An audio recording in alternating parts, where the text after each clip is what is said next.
नमो नमः। सुप्रभातम।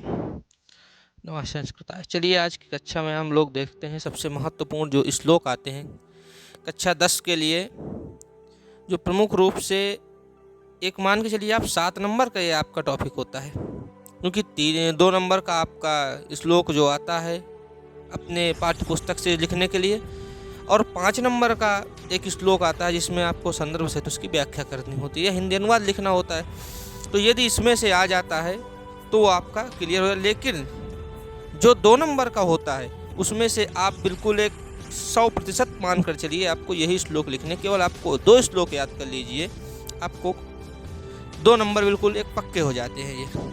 और हो सकता है, क्योंकि कई बार आए हुए श्लोक हैं, तो हो सकता है कि ये उन 5 नंबर में भी आ जाए तो आपके 7 नंबर क्लियर हो जाते हैं इसको लेकर के। चलिए आगे चलते हैं। इस कक्षा में प्रमुख रूप से मैं आज 4 श्लोक आप लोगों को बताता हूं और आप उनका अध्ययन करिए ताकि आपके 7 नंबर हाई स्कूल की कक्षा में बिल्कुल क्लियर हो जाए, आपकी मुट्ठी में हो जाए। आगे चलते हैं।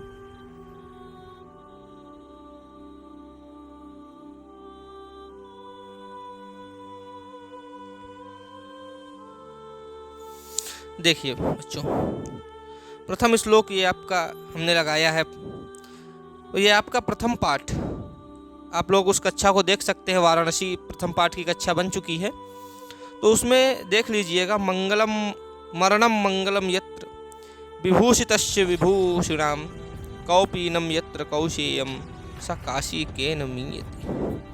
अर्थात यदि ये अर्थ करने के लिए आता है तो अर्थ आप लोग समझ लीजिए, और आप अपने शब्दों में यदि लिखना चाहें जिस प्रकार से मैंने उस कक्षा में पढ़ाया तो आप लिख सकते हैं। मंगलम मरणम यत्र, यानी मरने मात्र से जहाँ मंगल हो जाता है। विभूतिश्च, और चा विभूति, और विभूति जहाँ का आभूषण, यानी भस्म जहाँ का आभूषण है। कौपीनम यत्र कौशेयम, जहाँ की कौपीन और कौशे अर्थात साड़ियाँ प्रसिद्ध हैं। काशी केन मीपते, अर्थात उस काशी की तुलना कौन कर सकता है, उसको कौन माप सकता है, उसको मापा जा नहीं सकता है। ठीक है, आगे देखते हैं दूसरा श्लोक। बच्चों इसको देखिए।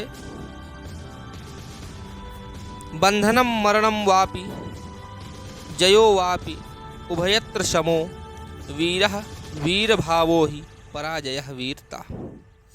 अर्थात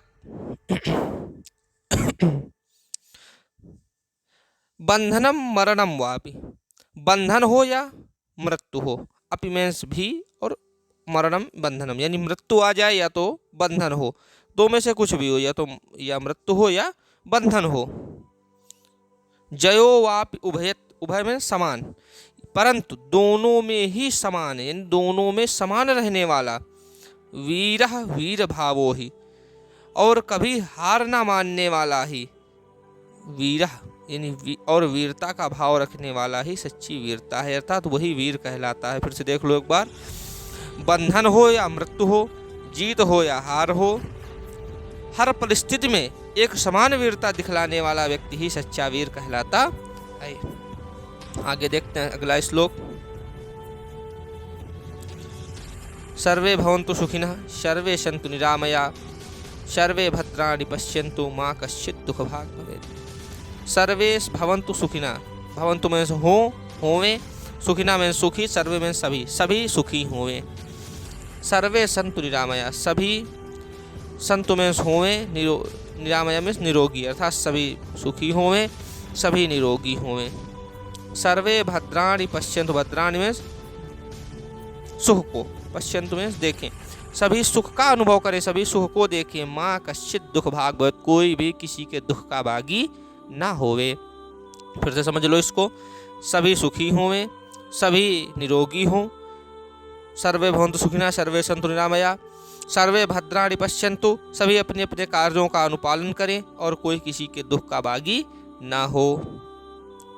अगला श्लोक देखते हैं। आपदो दूरगामी च साक्षरो न च पंडितः अमुखः स्फुटवक्ता च यो जानाति स पंडितः।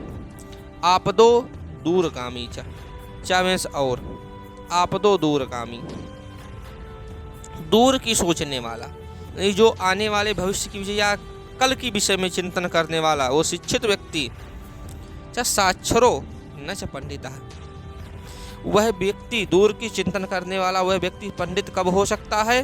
तो आगे लिखा गया इस अमुखा, वह अमुख में अमुख व्यक्ति संबोधन किया गया उसका, स्फुट वक्ता, जो स्फुट वक्ता हो, यो जानाति स पंडितः, यह जो जानता हो वह पंडित है। अर्थात अपनी भाषा में आप लिख सकते हैं कि कोई भी व्यक्ति पंडित तभी माना जा सकता है या उसे पंडित तभी कह सकते हैं जब वह शिक्षित हो, ना दूर हो और उसका व्यक्तित्व स्पष्ट हो, यानी वह स्पष्ट व्यक्ति हो, उसका व्यक्तित्व स्पष्ट हो और ना वह दूर हो, तभी वह पंडित कहलाने योग्य है।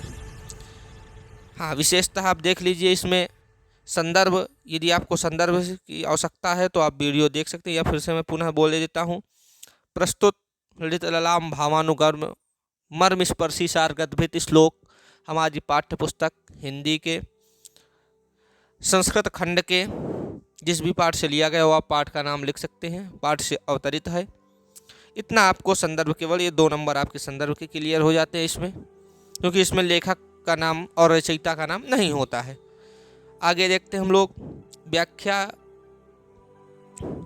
मैं बिल्कुल 100% गारंटी के साथ कह सकता हूँ कि इन्हीं 4 श्लोकों में से आपके प्रश्न पत्रिका में प्रश्न आने वाला है, क्योंकि कई बार आए हुए प्रश्नों को मैंने यहाँ पर लगाया हुआ है। आप देख भी सकते हैं कितनी बार ये आ चुका है प्रश्न, देख लीजिए यहाँ पर। तो इसलिए विशेष रूप से आप इसका अध्ययन करिए। यदि वीडियो पसंद आया तो चैनल को लाइक करें, सब्सक्राइब करें और वीडियो को शेयर करें। धन्यवाद। मिलते हैं अगली कक्षा के साथ नए वीडियो में। नमो नमः।